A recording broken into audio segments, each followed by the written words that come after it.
Hey friends, this is Ybeth Rosario. Today, we are going to release the guilt of seeing one of my fave local island with my family.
Hindi pa natin siya na-lock, mag-stay lang po tayo sa ground. So that's for security purposes. This room 3, it's 1 and 9. Top your baller po dito, ma'am. Ano dito? Kuya. Lagay po natin dito, ma'am, yung baller po natin to activate your electricity. Electricity pa rin sa loob ng room. Here po, ma'am. Thank you. Room 3, 1 and alright po. And lahat po ng rooms po natin, we have bottled water and coffee set that is free, is unlimited po. If gusto po natin magpa-refill, dial 0 lang po sa telephone po natin. Open po naman po siya 24 hours. So we have our mini bar. We have beers and sodas. We have our safety deposit box. If you have valuable things, you can put here po. Ay, ito yung set na.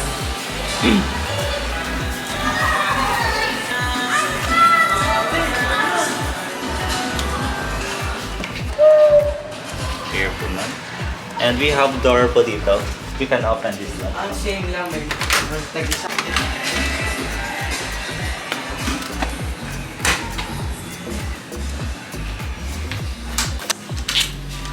Welcome to Boracay! Sa si Mama! Ay! Dito ka! Sa likod ka! Dapat si Ara gagal.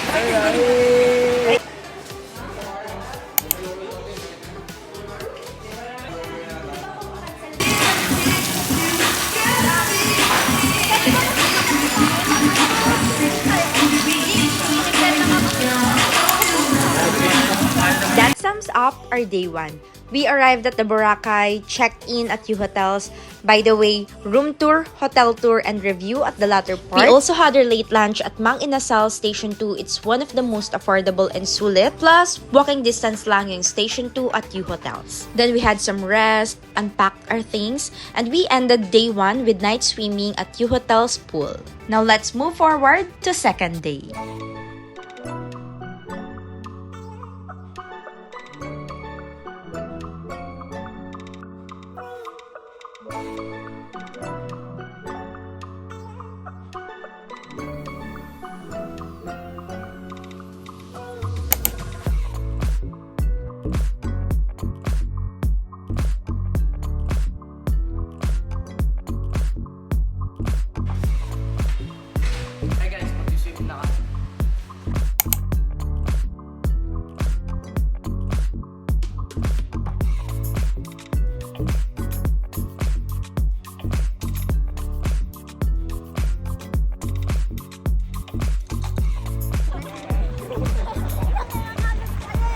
So this is the first room. And dito sa room na to, nag-i-stay yung parents ko and yung 2 elder brothers.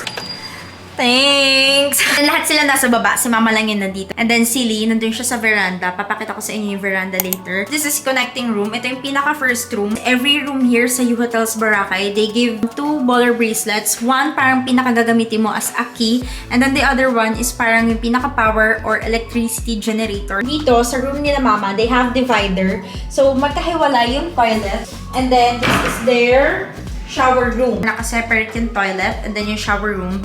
And then on this side is yung queen size bed. So dito natutulog si Mama and si Papa. This is the room where my elder brothers are staying. So they are sharing side table lang. Anyway guys, ayan. Gusto lang ni Mama ng exposure sa vlog. So ayan, pagbigyan natin. Okay. You can say hi kung gusto mo nakikita, Ma. Oh my God. Anyway guys, sa room ng brothers ko, meron ding divider or nakaseparate din yung toilet and then yung shower room. They also have their own coffee table, television, and then yung sink nila. And then yun, separate nga din yung kanilang toilet sa kanilang shower room. So, ayan. Napansin namin is walang masyadong white light. Maliwanag lang itong view na to because merong veranda. Pero look, if I will close ang veranda, so ayan, ganyan siya parang, hindi naman siya super dilim, parang dim, no ma? Pinaka-struggle kapag walang white light is kapag nag-aayos kami ni Mama. At least si Mama, pwede niyang i-open yung veranda. Ako, kailangan ko pa talagang tumapat sa mga lights, a window, para makapag-ayos. But aside from that, I would say this has one of the best interior designs. Very modern. Almost, if not all, furnitures are new. Doon sa Ohana, parang meron talaga silang sinusunod na motif. And then sa Estacio Uno, they are very minimalist. Pero dito sa Hue Hotels, I would say na parang interior designer ng rooms, parang they are an artist talaga. Kasi parang they specifically pick yung mga furnitures kung saan sila mag-fit. And medyo talagang for me, there's an art each room. And since nabanggit ko na rin na merong veranda, show ko na rin sa inyo. Hi! Nagtatago siya. Street view daw. So, ayan. Actually, guys, halos lahat ng room na magkakatabi dito is may ganyang veranda. Ayan. So, yan, mga family rooms din yan. So, if dito yung room mo, kailangan mo talagang i-lock din, i-secure, and i-lock yung veranda. Because, ayun nga, na-open siya from the outside and merong mga nakabook. Dun sa amin, walang ganyang veranda. So, from here, guys, papakita ko na rin sa inyo kung gaano kalayo yung room namin. Kasi nung nagbubook kami, ni-request ko to na hopefully, parang 2 family rooms beside each other. Para alam mo yung madali lang kami magkikita-kita or kung may kailangan sabihin. But no, super layo. So, if kailangan namin mag-communicate, kailangan ba namin mag-video call, ganyan. Makikita nyo pa tong view na to. Ayan. So, kila Mama, street view. So, amin, ayan na yung room. Nandito yung parang pinaka-hotel or full view. And then, yun din yung mga kapatid ko kanina. And then, medyo maraming amenities din dito, guys. Ayun yung bar. And then, nandito, meron din dito yung gym. Maybe I'll show you later or tomorrow. And then, dito kami nag-breakfast. So, dito sa second room, meron kaming 2 doors. Pero 1 room lang din and connecting room lang din sila para to make it family room. And same, para open, we need to use this baller bracelet.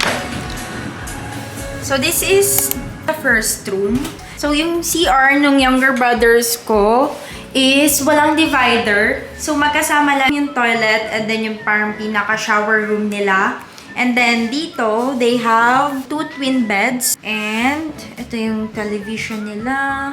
And they also have their own coffee area, yung mini ref, vault, and then yung sink nila.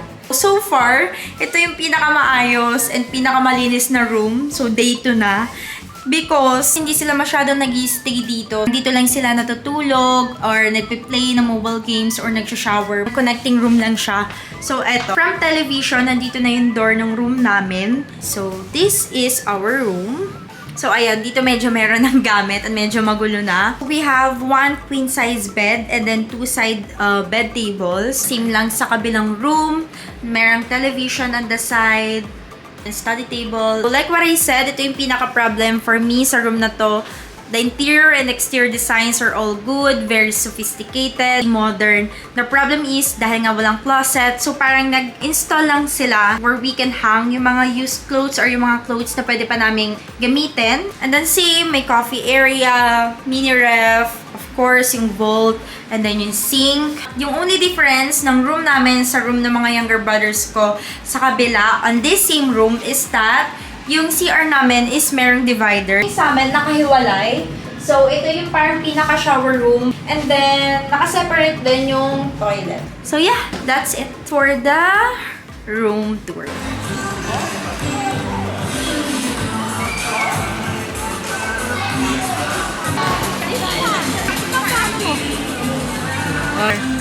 Romar. Saan tayo pupunta? Jollibee? Senyorito. Ma, let's go. Tayo. Swimming ka pa? Let's go na.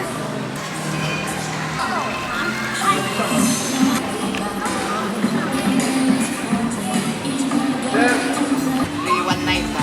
Dali na, go na! Huwag ka mahiya. Ilan tayo? Ma!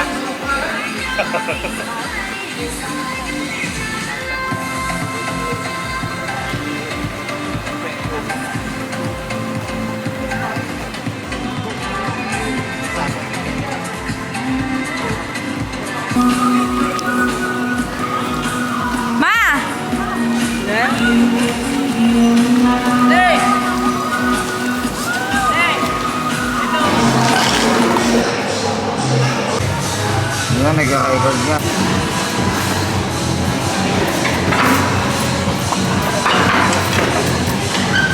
For day 2, we had our family shoot, swimming at the beach in the morning, then swimming at the pool in the afternoon. Then we had our dinner at Jollibee. We all know it's one of the most affordable. Now let's move forward to the most exciting, day 3.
Sa'yo.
Go, Mama!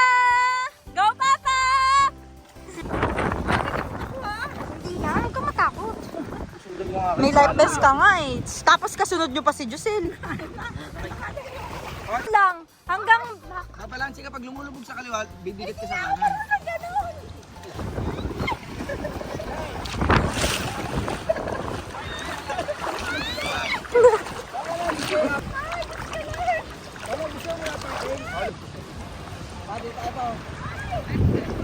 Mama, malalim yan! Huwag ka dyan.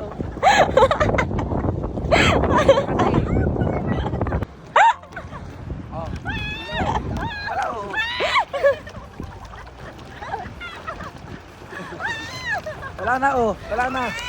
Wala na. Mama, dito lang. That's it guys for our fourth day. Basically, we spent the whole day at the beach, swimming, paddle boarding.